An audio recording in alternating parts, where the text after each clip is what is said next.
Hello, everybody. Welcome to another episode of Wrestling Doesn't Make Sense, a show where me and John look back through wrestling past and figure out whether or not it made sense.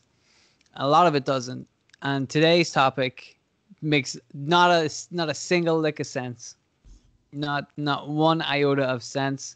It is the idea of wrestlers or people involved in the wrestling business just dying in kayfabe on television.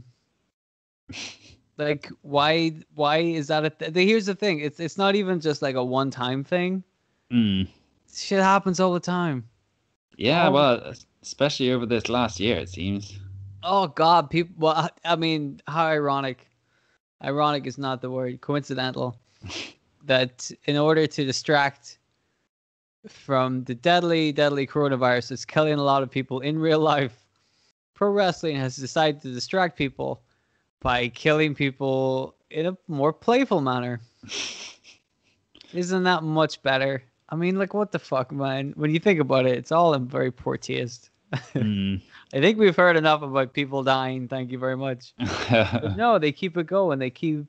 I was trying to figure out when exactly this era of wrestling sprung up. And I suspect, much like everything else that is either good or bad about professional wrestling, sprung up right around the Attitude Era. Because I feel like back in the day, back in the 80s, the early 90s, Hulk Hogan's probably not going to be, coming up with a storyline idea where he kills himself. Yeah. That would be bad for business. I mean, we did have sort of mid-90s, I think it was the Royal Rumble 94, where The Undertaker kind of died in a casket match against Yokozuna when he kind of got jumped by all the heels coming out to beat him up and help Yokozuna throw him in the casket. And then he had the whole sort of, it's hard to describe, but he kind of appears on the Titantron and sort of, says that he'll never rest in peace. And then he kind of weirdly goes off to heaven by the way it was shot. But yeah, that's because he was a good boy. Well, he was a good dead boy, yeah. But that's the thing. The Undertaker in Kayfabe is already dead. So can you kill something that's already dead? That's a gray area, Yeah. And that kind of makes sense. If they were to kill Undertaker off more than once, you're like, well, he's already dead, But it gets to a stranger kind of element to it when you have the Undertaker is very, very much alive and very, very much mortal manager, Paul Bearer, and you just smother him in cement. You're like, that guy's dead. That guy's 100% dead. Like, they showed a big old close-up of him drowning in the cement. He's definitely dead. Are we to just expect that he was fine? No, I mean, the way they sold it was he was totally dead. And, like, Undertaker completely murdered him on, like, international TV, essentially. Yeah, and they were like, yep, there's your good guy. Yeah, exactly. It's also a very interesting kind of storyline, like technique, to make your face a murderer. Right? Yeah, well, I think like the whole idea behind that was it was Undertaker trying to show that he didn't have any more weaknesses, because I think it was Paul Heyman who kind of ordered the Dudley Boys to kidnap Paul Bearer to kind of get to the Undertaker and stuff, and they had that like handicap match where with Paul Bearer in the little glass crypt thing and with the cement trunk nearby or whatever it was, and they asked Undertaker to lie down and then lose the match, otherwise Heyman would like bury Paul Bearer alive in the cement. And then Undertaker was like, nah, fuck that, I'm gonna win this match, then I'm gonna stop Paul Heyman from killing Paul Bearer just so I can kill him myself, and then no one can ever use him against me. How did that work out? Well, I mean, technically, no one ever did get to use Paul Bearer against him, aside from CM Punk maybe when he like brought in the urn after Paul Bearer died in real life. CM Punk. Now there's a heel. My Sure goodness. is. And he didn't kill anybody. No, technically. Didn't have to. So good he is, you know. But that kind of, I felt like that's the kind of thing that came in around about the Russo era, because that is the epitome of the kind of thing they were going for. The daytime TV soap opera bullshit, right? Mm. You know, this car crash TV, which often enough had car crashes in it. You know, I Yeah. remember plenty of times when somebody would drive their big truck into somebody else's big truck, right? Mm-hmm. And all of this stuff. I remember one time on the WWE, I think, was it Survivor Series, I think. I don't remember which year. I feel like it was 99. No, 99 was the year Austin got run over, right? Yeah, it was 2000 where... Yeah, I know what I'm talking about. You know exactly what I'm talking about. Where Steve Austin comes back and he's like, I'm going to show Triple H. First of all, somebody tried to run over Stone Cold Steve Austin, which is attempted murder, right? They could have avoided him, but they went. They were. I want to kill Stone Cold Steve Austin, because I don't understand how this company works sometimes. If I kill Steve Austin, then ratings will go up. We'll make more money. I don't. Okay, but anyway, Survivor Series. Austin's gonna get his revenge on Triple H. So Triple H is he's in a limo, right? I think it's just like a normal car, but yeah, okay, he's in some kind of car, and Triple H is like, well, I'm in my car, so Steve Austin will never get me here. Oh, but here comes Steve Austin in, what would you like? I think it's like a forklift. But a big old fucking forklift. Oh yeah. Big contraption, and he lifts up. He puts the forks under the limo, lifts it up, and flips it over. It crushes the car. Yeah, pretty much drops it from about 30 foot up in the air. Yeah, but like, if you were in that car to have that impact happen to you, you would 100% be dead. Yeah, I was just gonna say you definitely wouldn't be showing up to Raw in like 2 weeks' time without a scratch on you. That's for sure. Well, that's the best thing, is that the day after that, on Monday Night Raw, Stephanie McMahon comes out and says Triple H is in the hospital right now, but he'll be back next week. You're like, are you shitting me? That's it? He's just gonna take a week off after Austin killed him? Yeah. I would take 2 weeks off, dude. Don't worry about it. You know, take the month off. I don't want you to turn up to work injured. Austin took the year off and he just got hit by a car. You know, you take the year off too, Triple H, you'll be all right. So like that kind of thing was madness. You know, do you remember in WCW where Hulk Hogan and the Big Show were in like monster trucks on the roof? Oh yeah. They were on the roof of. Correct me if I'm incorrect here, because my memory is a little bit hazy. No, but it used to be, and it used to be crap. But Hulk Hogan and the Big Show, formerly known as the Giant, are in monster trucks on a rooftop, right? Yeah. Question number one: how did they get the trucks on the rooftop? That's a good point. Question number two: why would you put a monster truck on a rooftop? If you had a monster truck, would you go, I want to find the smallest available space to show off this monster truck? I want to put it somewhere where I can drive it almost nowhere. I mean, what the fuck? Doesn't seem like a great idea. Right. So what if your best friend was like, I'm going to do that too. I'm also going to put my monster truck on the CM roof. And both of us will drive our monster trucks around a rooftop. Right. I'm not hallucinating any of this, am I? No. It was Big Show. The Big Show and Hulk Hogan were driving their monster trucks around the rooftop of a building. Like, I don't even know how can you tie that into wrestling?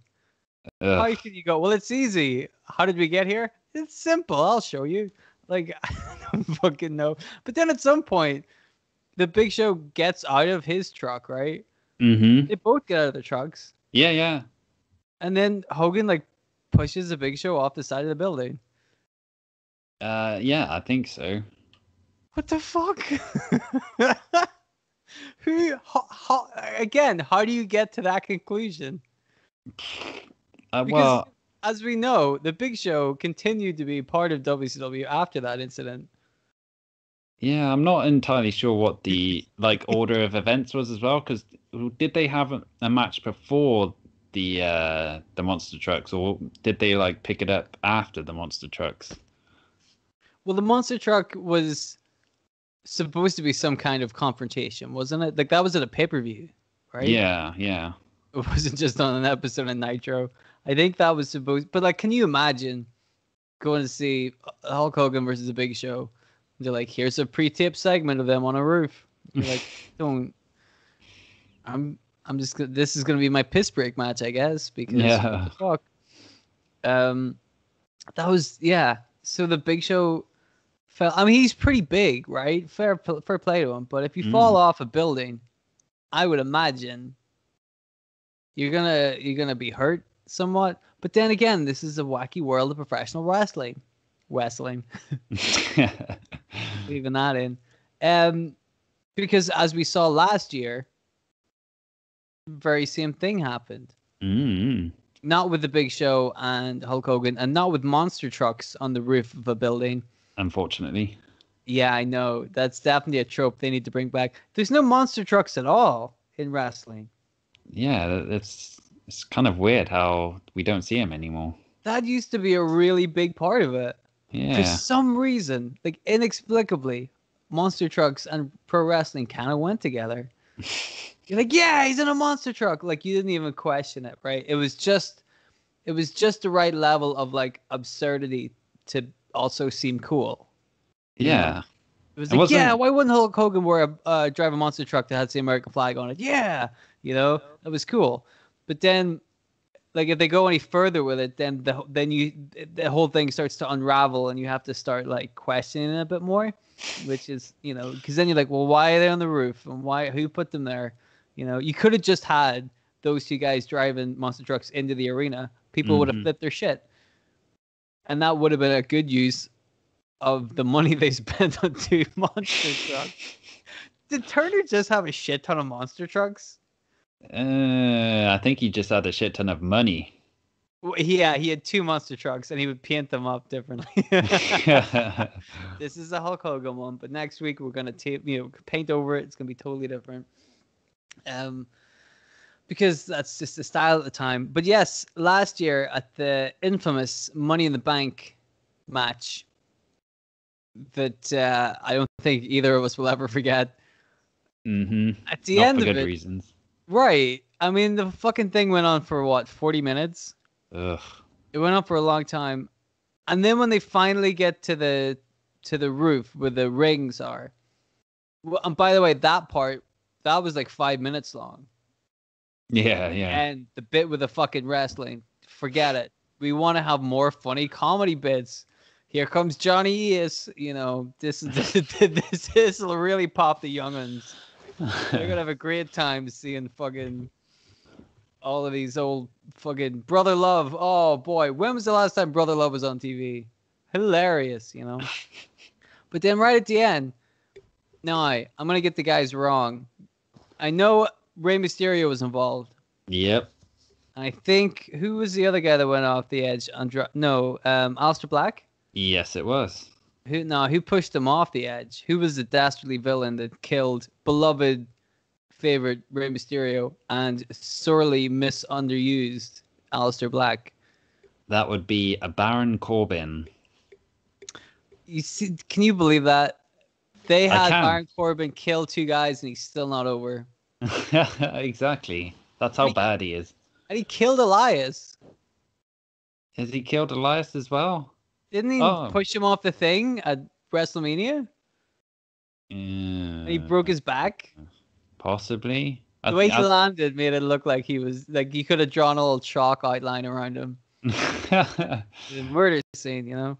That one, it's questionable whether or not that was a murder. I feel like that was attempted murder, but you know.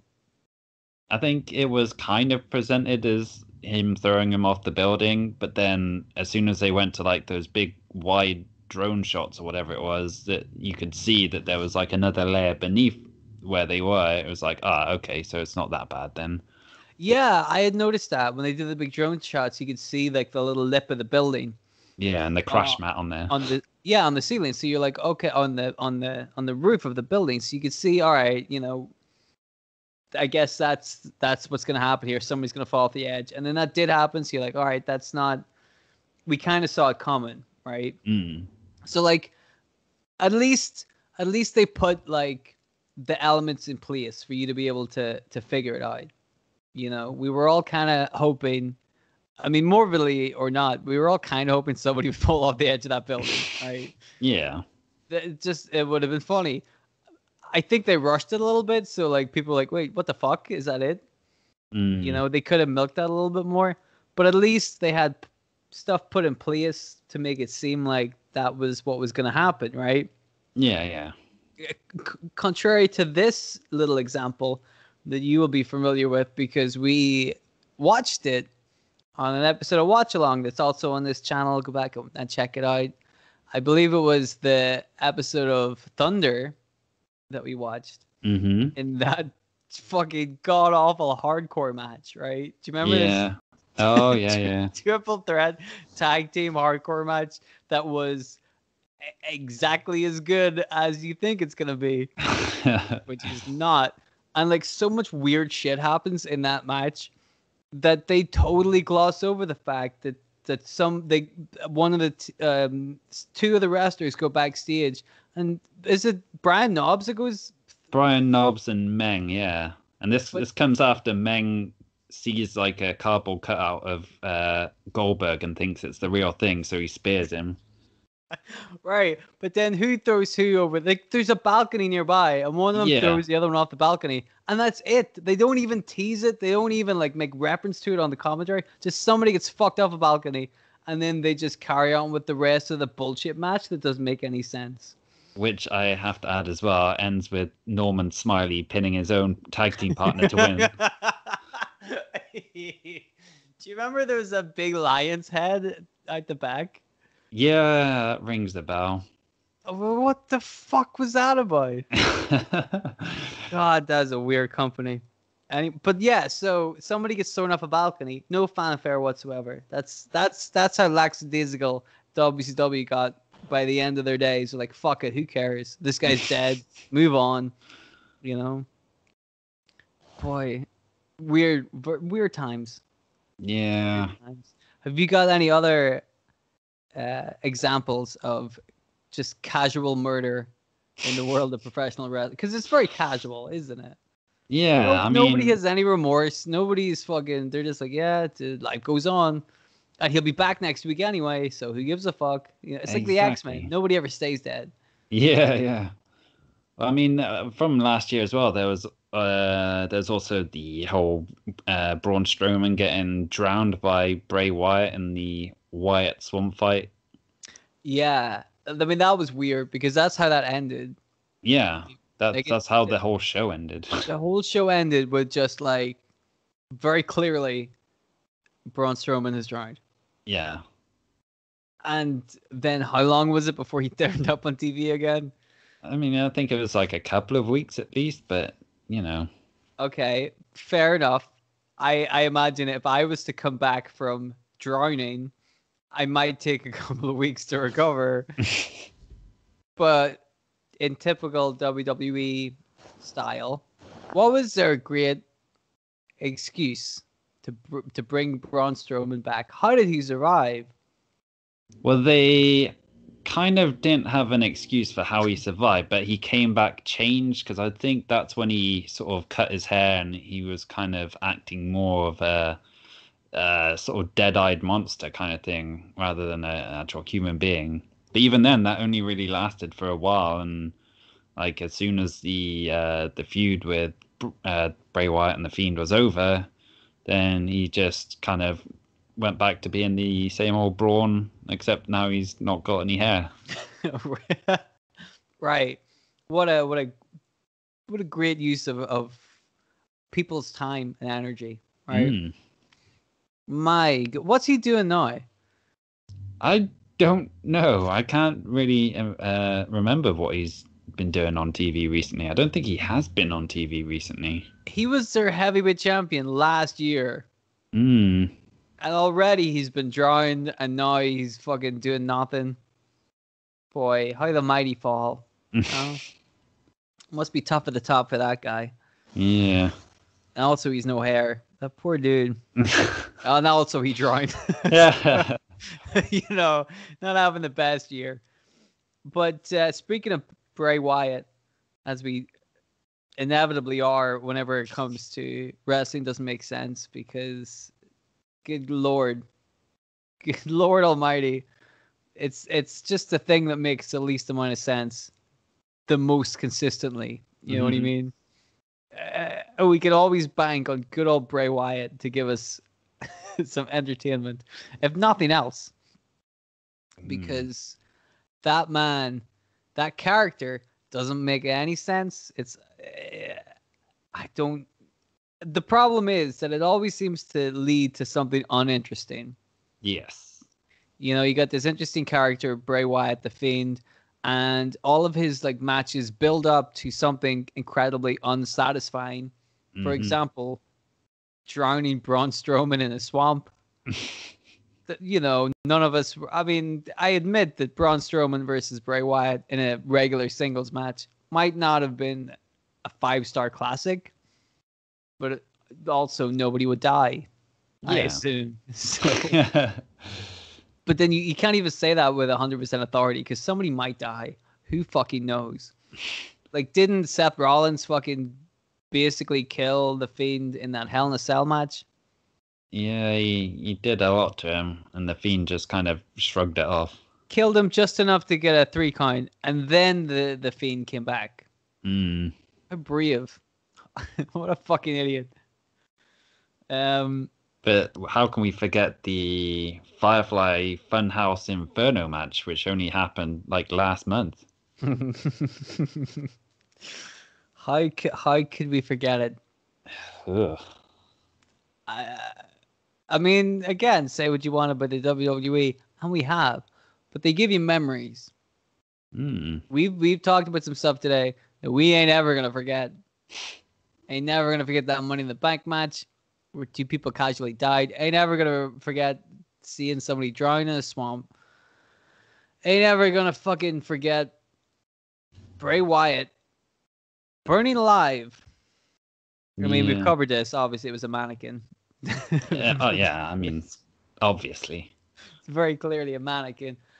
But still, the idea that we are supposed to believe is that Bray Wyatt, the Fiend, the mortal construct, was burned to death by Randy Orton in front of everybody, in front of the world, in front of all 1 million subscribers on the network. They all saw Bray Wyatt burning to death.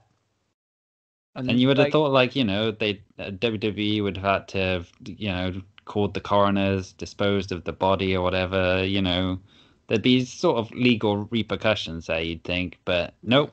Randy Orton's on Raw the next night talking about how he just burnt a guy to death, and everyone's like, yeah, cool. Yeah, about fucking time. Thank you. Randy Orton face turn. But when you think about it, when you think about how we've just discussed Bray Wyatt killing a bunch of people and also Baron Corbin killing a bunch of people, I mean, no repercussions there. No police were called. Nothing. They were like, fuck him. Who cares?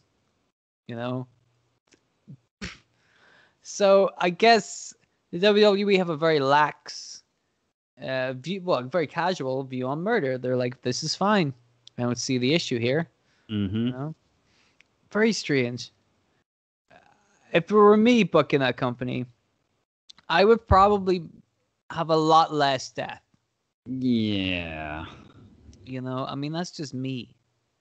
Who Or at else? least if you're gonna do it in an interesting way. Like when it came to Impact Wrestling, and they had like this big storyline with Ali and Rosemary and Su Yung, where I believe Rosemary got buried by Su Yung, seemingly killed off. And so Ali kind of tried to get revenge for Rosemary and like started channeling her spirit and stuff, and that led to her going into like this fantasy world called the Undead Realm. And that's where things started going a bit batshit crazy. That's the point where things started going crazy. Well, she became possessed by Su Yung in the process, and then that caused her to kind of turn heel and turn into like this goth rather than, you know, the happy-go-lucky Ali that she was before. But then Rosemary came back and tried to, you know, save Ali like she tried to save her. Like took her back to the undead realm to try and reclaim her soul. But before she could do that, Su Yung kind of went to kill Rosemary with like these Freddy Krueger like finger knives, but Ali shoved her out the way and then got stabbed through the throat and like had a proper death scene. What? Yeah, man. It's to be honest, I mean it's all cheesy and whatnot, but it was an interesting way to like kill off the Ali character. Conveniently right in time for her to sign with AEW and debut over there as well. So to do absolutely fuck all over there. Yeah. You know, surely Ali's like, send me back to TNA. I could die again. That would be fun. You know? At least I'd be on TV. What makes less sense? Hulk Hogan and the Big Show driving monster trucks around the rooftop, or whatever it is you just described. Like in the context of wrestling, how would you like if you were to go up to somebody who'd never seen wrestling before? Which one of those would confuse them more? I think probably the whole undead realm thing. Like monster trucks, at least it's, you know, it's kind of, it's not, you know, two guys in a ring or anything, but they're kind of facing off against each other in like sort of a competition, I guess you could call it, like trying to knock each other out of the circle or whatever they're aiming to do. But yeah, at least it's something more akin to wrestling than going into undead realms and trying to find souls and whatnot. What was the actual, like, the exact point where this stuff kind of started coming to the forefront more? You know, because like I agree that and we discussed how while the monster truck thing is absolutely batshit insane, it still feels like it fits within the context of wrestling. You know, I feel like we said, like it never goes far enough for you to think it's ridiculous. You kind of feel like you're still watching a wrestling program. You know what I mean? Which is again strange because we're talking about monster trucks, but like there's something about it that kind of fits, and you're like, okay, I can still kind of buy this. Even though if you stop and think about it for a second, it just makes no lick of sense, you know? But we're definitely in an era now where shit happens that is not at all directly connected to wrestling. Yeah.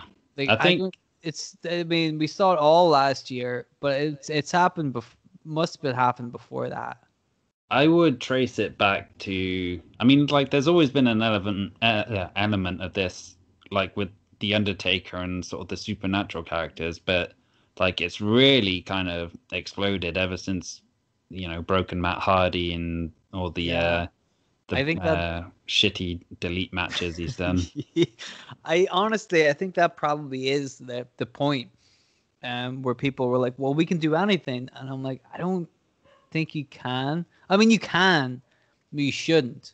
Yeah. Like, because that's what I feel like now when I watch wrestling. I'm like, it's not wrestling anymore. It's got nothing to do with two guys just in a competition against each other, you know, because nobody cares. That's what I liked about Drew McIntyre, because it felt like somebody cared about that belt. That's what it felt like. It's like that guy wants the belt and he gets it. That's the hook. That's the story. But other than that, there's so many stories in wrestling going on that aren't at all to do with like a conflict between two people. It's just like crazy, nonsensical. It's Vince Russo shit. It's just soap stuff. You know, it's TV drama nonsense. And I'm like, well, if I wanted to watch TV drama nonsense or a shitty B film, I'd watch that stuff. That's not why I watch wrestling. You know? And I know I sound like a fucking broken record. Yeah. But like, this is why I feel like such a disconnect these days. You know, it's just not the same. Well, you know, both of us, you know, come from the E-Fed world, and it seems more like that, like fantasy than reality. Which, you know, it's like you say, it kind of loses all meaning when it's just kind of, let's do the craziest thing we can do. It's like, yeah, it just feels like another TV show. You know, and I'm like, well, I could just watch some other bullshit TV show. Because, other TV shows do that stuff better as well. Exactly. Like you were saying a moment ago about Ali being possessed. I mean, that's what's on TV right now. Isn't The Fiend possessing Alexa Bliss? Yeah, pretty much. Isn't that the gimmick? We're just all supposed to be okay with this, you know? Like, it's I don't fucking. I mean, he'll be back soon anyway. But how do we have to do an exorcist on Alexa Bliss? Maybe, I guess. How do we get the spirit out? The power of Christ compels her. There's only one way to settle this. Asuka versus Alexa Bliss on the roof. Monster trucks, let's go. The only way to save this. I swear to God, dude, if they did that, like that is how far we've fallen when it comes to wrestling, where I would be like, I'm super excited for that. Yeah. Back in the day, I'd be like, I want to see Asuka and Alexa Bliss have a nice wrestling match. But now everything's so shitty that I'm like, fucking yeah, why not put him in monster trucks on the roof? I would love to see Asuka driving a monster truck. Please make my dreams a reality, WWE. Although they won't, they'll do something worse. They'll probably kill off Asuka. Knowing my luck. Okay, there was one more I wanted to talk about real quick. I mean, there's plenty. But I remember we were talking about TNA a little bit. Do you remember whenever Nick Aldis was in TNA? Vaguely, yeah. You know who Nick Aldis is married to, right? Yeah, Mickey James. Remember when Mickey James was in TNA? What, like her original run when she was Alexis Lurie? No, the last one. I don't think I was watching TNA during the last run, no. So do you not know how she left TNA? I can't remember at all, no. James Storm pushed her in front of a train. What? Yeah, James Storm and Nick Aldis were feuding. So why not murder his wife? Well, I mean, that's one way to get some heat, isn't it? I think she was leaving to... I think she was pregnant at that time, because I know they had kids around that time. So I think that was just a good way of writing. Well, I say a good way, and I immediately regret saying that because they killed Mickey James. They killed Mickey James. Have they got no... I mean, like, come on, man. You don't kill the good ones. Yeah. I mean, killing Hulk Hogan, you're like, well, you know, he wasn't that good of a wrestler. Dude, don't go killing Mickey James. It's unnecessary. She can still work. She can work. She could probably work better than a lot of the other guys in TNA at the time. Oh, man. And then recently with TNA, I didn't watch this match, but I sent you a picture because my timeline just had this picture. And I'm like, well, I think I've had enough of wrestling for one day. My Twitter timeline showed me a picture of the results from, was it the Hard to Kill pay-per-view? Yep, from Like, this past weekend. but Impact Wrestling no longer is it TNA. No, Mm-hmm. they're a classy establishment now. It's Impact Wrestling. Nobody died when it was. Well, I was gonna say nobody died when it was TNA. Mickey James died. I'm sorry. So now in Impact, they're like, we gotta raise our death quota considerably, and I just saw the results of one of the matches, which was Ethan Page versus the Karate Man.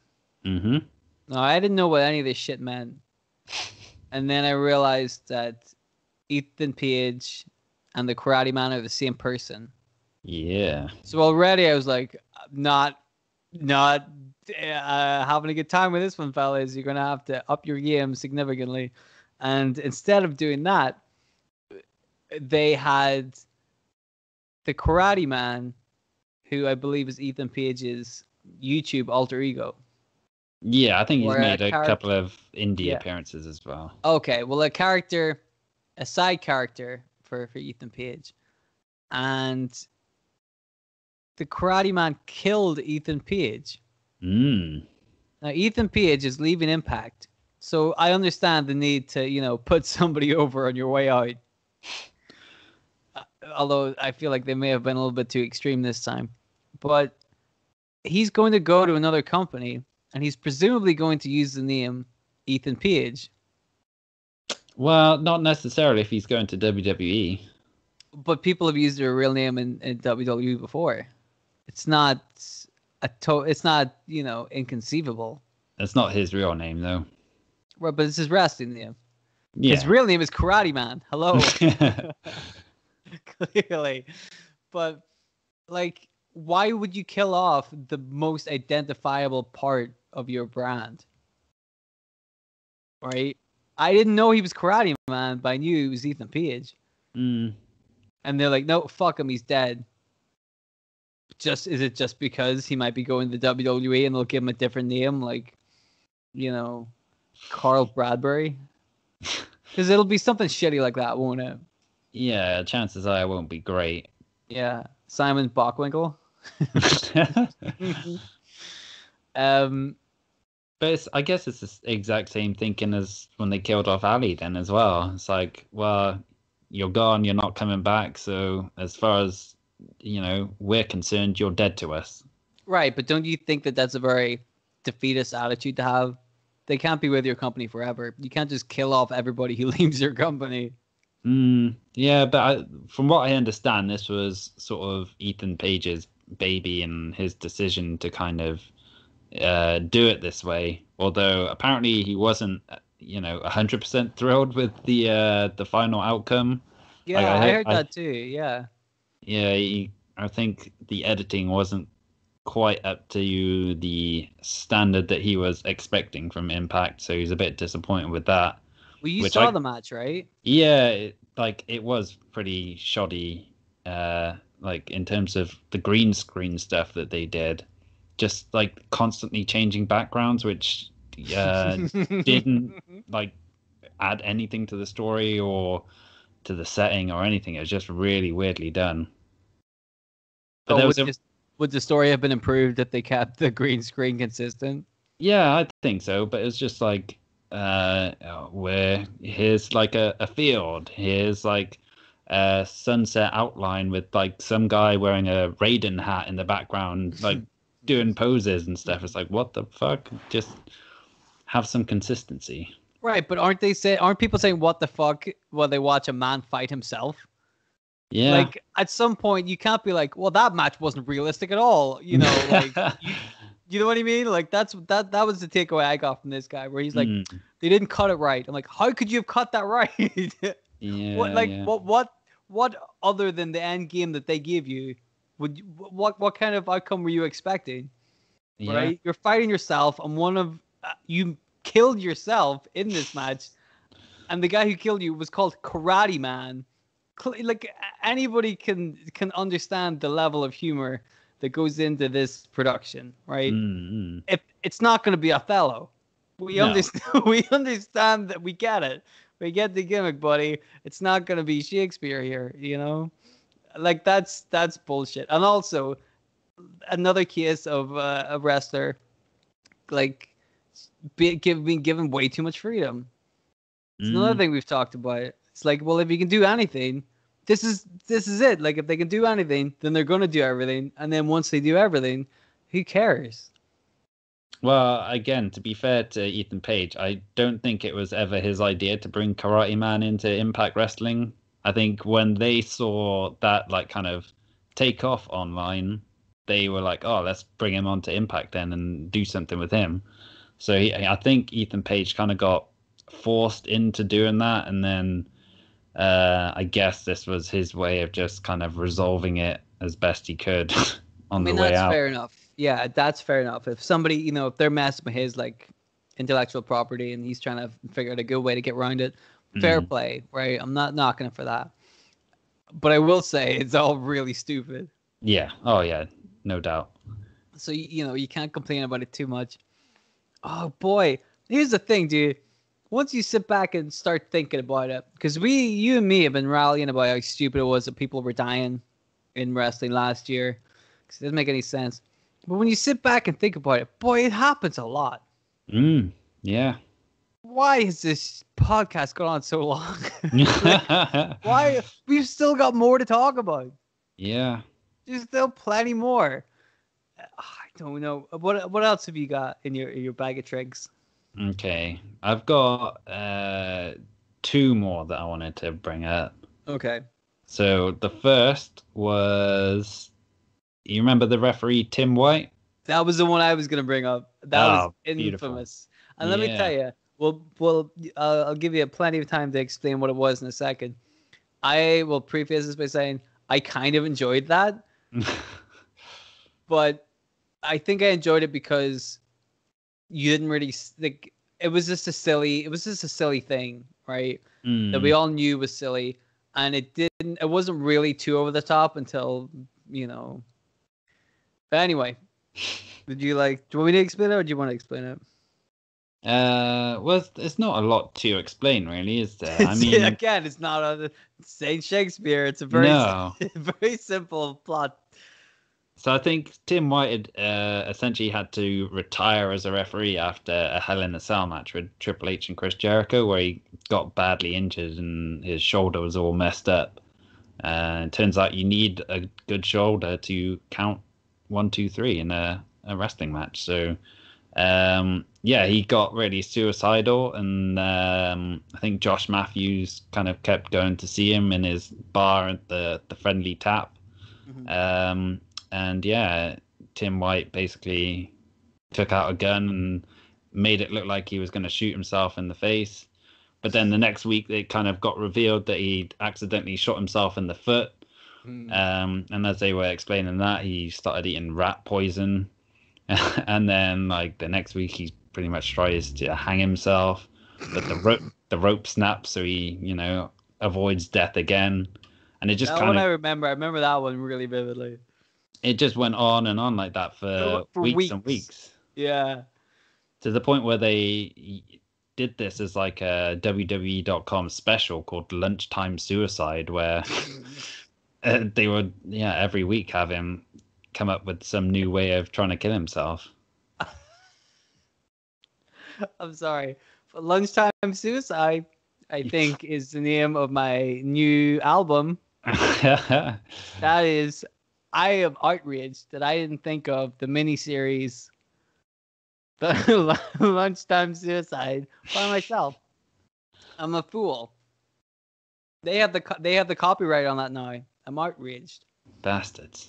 But didn't it end with him actually killing himself? Wasn't there like a big party where they're like, "Look, Timmy, we all love you," and he's like, "Yeah, people do love me."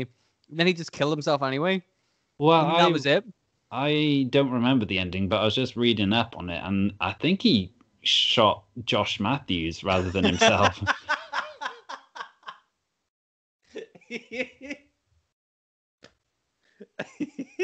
That's the only logical way you could end that storyline.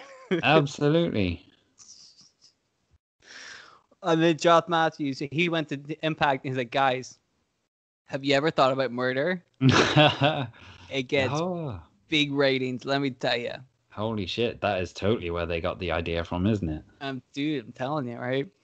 Yeah, I was gonna bring that one up because I thought that one is that's one of those ones where like I think me and Corey were talking about that where we were like, can you believe that was on TV?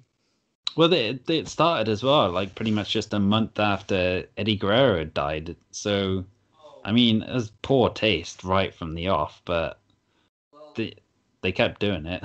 We know what those guys are like when it comes to poor taste and Eddie Guerrero's death. Mm-hmm. I mean, Eddie Guerrero died for real. That was tragic. Yeah. And they were like, well, let's keep talking about it, which I don't think was necessary. But let's go back to the fictional deaths for now. Mm-hmm. What was the last one you had? I've saved the best for last. Oh my gosh. So Does it have monster trucks in it? No monster trucks, no. Dang. But this was from way back in 2002 when Tori Wilson and Dawn Marie were having a feud. Well, it's kind of a weird sort of almost like a pseudo lesbian angle as well, like where I think Dawn Marie was trying to seduce Tori Wilson or get with her or something. But in the end, she kind of to get to Tori, she went through Tori's dad, Al Wilson, and yes, like seduced him, managed to convince him that they should get engaged and then get married on SmackDown in January. As we all know how well wrestling and weddings go. Famously, they always go really well. Exactly, like. Just saying that, they're like, we should get married on SmackDown. That should have been red. That guy's clearly wasn't a big wrestling fan, because if he was, he would have been like, that's a red flag. You know, don't do that. But no, he was like, yeah, of course I'll get married on WWE TV. What could possibly go wrong? I mean, ask Billy and Chuck. What could go Well, in a typical wrestling wedding style as well, this wasn't one where it's just like, you know, the bride and groom say their I do's and then have a happy ending. Like, for some reason, they got married in their underwear. And then the following week, we find out that Al Wilson had died from a heart attack because Dawn Marie was pretty much riding him like a prize racehorse during their honeymoon. Can I just say that you put it very poetically? Oh, thank you very much. Yeah, I mean, you really did that storyline justice, because it in itself was just nonsense. That as well. As like a week later, he died. Yeah, that's it. That's it. And like, you know, Dawn Marie kept calling herself Dawn Marie Wilson for the next few months as well, like taking his name. And I think it even led to the first ever stepmother versus stepdaughter match at the Royal Rumble. So, which we all remember. Of course. You know, Dawn Marie versus Tori Wilson. Two wrestling gods. How could that match not be amazing? Mm-hmm. Was that a bra and panties match? I mean, it's very much of that era, so I wouldn't be surprised if someone ended up in their bra and panties. Was it a monster truck on the roof match? Ugh, if only. They need to bring that back, man. Imagine the pay-per-view buy rates if it had been. Dude, here's the funny thing. Right now, market, you know, we're in the middle of January 2021, and I'm saying out loud, boy, I really wish there were more monster truck matches. Cut to this time next year, where I'm like, I'm sick to death of all the monster truck matches. We got to get back to wrestling, you guys. Yeah. Oh, Jesus. Well, we don't want to forget one of the most important wrestling deaths of all time. Mm-hmm. That happened to the godfather of modern professional wrestling, Vincent Kennedy McMahon. Of course. That's right. Not even Vince McMahon could escape the wiry fingers of the Grim Reaper. Because poor old Vince McMahon, he tragically passed away. When was that? 2007? Yeah, June 2007. June 2007. Why does that ring a bell with me? As a pro wrestling fan, I feel like something happened then. Not important. I'm probably thinking about this. Vince McMahon. Now, was this? There was a reason for Vince McMahon sadly getting into his limo at the end of an episode of Raw. Was this after his bullshit with Donald Trump? Because something had gone wrong, and Vince McMahon was really annoyed, and he sadly got into his limo to go home. Yeah. Because things weren't going his way. But at least he could drive home and get a delicious glass of mimosa when he gets back to the hotel. Yeah, I guess so. And then his limo exploded. Yeah, but that was the end of Raw. But who blew up the limo, though? That's what we wanted to know. Who killed the boss? Mm-hmm. Was it Paul London? Almost certainly, yes. Remember that I forgot about that, yeah, because he walked past him, didn't he? And then Paul London was the one with the big grin on his face. Yeah. Have you heard the story behind that? No. Paul London has said, people asked him, they're like, how, so unprofessional, how could you fuck that up, right? Because, he's everybody else is looking very somber, and Paul London is looking very pleased with himself. And he's like, we did like 8 takes of that fucking thing. He's like, yeah. I don't know why we did it or why we had to do 8 takes, but we had to keep standing there as Vince McMahon walked past. So after a while, I got bored and started pulling faces because I didn't think anybody would notice. And that was the take they used. So there you go. That's why Paul London looks overjoyed. And then Vince McMahon was dead. His limo exploded. He was definitely dead. There was no way out of this. Vince McMahon was 100% dead. They played it up on TV. Who killed the boss? Who could have killed Vince McMahon, who was definitely dead? And then a few weeks later, they had a pay-per-view, which I think was called Vengeance. Yeah, quite possibly, yeah. Because Benoit was supposed to be there to fight CM Punk, wasn't it? CM Punk, which I was super looking forward to. Mm-hmm. And then Benoit didn't show for some reason, so we got John Morrison versus CM Punk, which I was super into. I'm like, are you shitting me? This is in the mid card. What could have possibly been the headliner for that year? That pay-per-view. It was probably Batista versus Cali or something like that. And I'm like, you're throwing away Morrison versus Punk in the middle of it. And that was a great match, and they had a bunch of great matches after that. Mm-hmm. I'm like, this is awesome. This is great. This nothing could possibly go wrong in the world of professional wrestling. And let's just say that we find out why Chris Benoit didn't turn up. And because of that, everybody deemed it in extremely poor taste for them to continue the storyline where Vince McMahon died like 2 weeks prior to this. Mm-hmm. So he just came back. Whoop, it's me. I'm like, oh, okay. Didn't I just see you explode? No, okay. No, that's fine. So that was it. Vince McMahon came back, and we never got closure for that. Well, from what I hear, like it was Hornswoggle. Wow. Funny enough, it was supposed to be Mr. Kennedy. He was supposed to get like a big push out of it, and like I think there was the Raw that they did the Benoit tribute show was supposed to be a memorial show for Vince McMahon, where they would have done the reading of the will. Well, like Vince would have had like a video will done where he would have left everything, like the whole company, to his illegitimate son, Mr. Kennedy.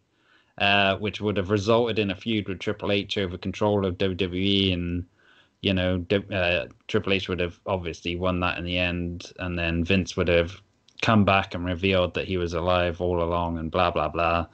But because of the Benoit situation, that all got scrapped, and they did do something with Mr. Kennedy, kind of announcing himself as Vince's son at one point, but then that's when it kind of got revealed it wasn't Mr. Kennedy, it was Hornswoggle, and they decided to go the comedy route for that rather than actually do something significant that could have made a start of Mr. Kennedy. But also, like, it's just him having the surname Kennedy, I don't think that's not great proof. You know, I'm your son. I'm like, well, Kennedy is my middle name. Tenuous at best, let's say. You know, well, you know, who's to say whether or not that would have been a great storyline? I feel like that whole time period was pretty messy when it came to good stuff. Yeah, definitely. You know, like I said, we got Punk, Morrison, and you know, not a whole lot else. So maybe it's just best forgotten about that whole business. I'm up for forgetting about it, definitely. If only we could forget about all of this. Yeah. Who do you think is going to die in the next year? Oh, that's a good one. In kayfabe, I mean, don't. Yeah. Oh, yeah. Absolutely, yeah.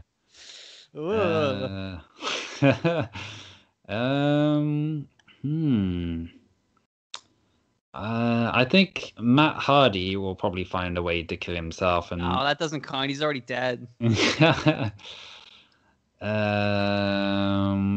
to me, like, I feel like wouldn't the most logical conclusion to the Bray Wyatt story would be that Randy Orton dies? You reckon? Well, tit for tat, man. You can't tit without the tat. You can't set a guy on fire and then walk away scot-free. Gotta be repercussions. And like we've seen with this Bray Wyatt bullshit, whenever he kills people, they come back differently, right? Maybe it's about time we saw a different Randy Orton. What if we saw a big, smiley, happy-go-lucky Randy Orton now? That would my God, how scary would that be? Yeah. That would be so much creepier than Bray Wyatt. Just Randy Orton walking around like giving people flowers. Holy shit, dude. That would be awesome. Cut to me a year later doing a podcast going, that was the shittiest thing. the Randy Orton cinematic matches, my goodness. But I mean, like, if you look at the history between Bray Wyatt and Randy Orton, Orton's got the goods on Bray Wyatt an awful lot of the time. So I feel like Bray Wyatt would have to, if he's going to get any measure of revenge on this Orton character at all, he's got to up the ante. He's got to kill him. And he's only killing him after Randy Orton killed him first. So he didn't even do that right. Like, if this storyline ends with just with Bray Wyatt coming back and pinning Randy Orton, like, that's a bit like, that dude killed you. Yeah. That's it. You know? Throw him off. Have a monster truck match. Throw him off the roof. That solves everything. That would be a good conclusion to that storyline. Yeah, I'd pay to watch that. Wow. Yeah, okay. Yeah, $9.99 and not a penny more. Oh, good. Is there anything else you want to say about people dying in wrestling unexpectedly in kayfabe? I think I pretty much exhausted all the examples I thought of. We got through a lot. If there's any we forgot, and there probably is, because I suspect there are a couple we forgot. But let us know in the comments. Throw them down there. Tell us about your favorite wrestling kayfabe death, because there's for some reason there's a lot to choose from. At the moment, my favorite is the Mickey James one. I mean, if you're they went all the way to a train station. And it was so clearly so memorable that you had no idea about it. So yeah, that's just that was the TNA way. You know, it's a WCW way. Just don't talk about it. Throw them over to a balcony. Don't worry about it. Move on. Here's the next piece of shit. You know, that is the TNA way, the WCW way, soon to be the All Elite Wrestling way, and probably the WWE way as well. It's just the way of wrestling these days. You know. But yes, guys, thank you very much for listening. Let us know what your favorite wrestling deaths are in the comments. And we will see you in the next episode, where we'll probably talk about something a little bit more cheery. Maybe. Hopefully. Fingers crossed. So yes, thanks for listening, guys. And we'll see you in the next one. So see you later. Bye-bye. Don't forget to wear a mask.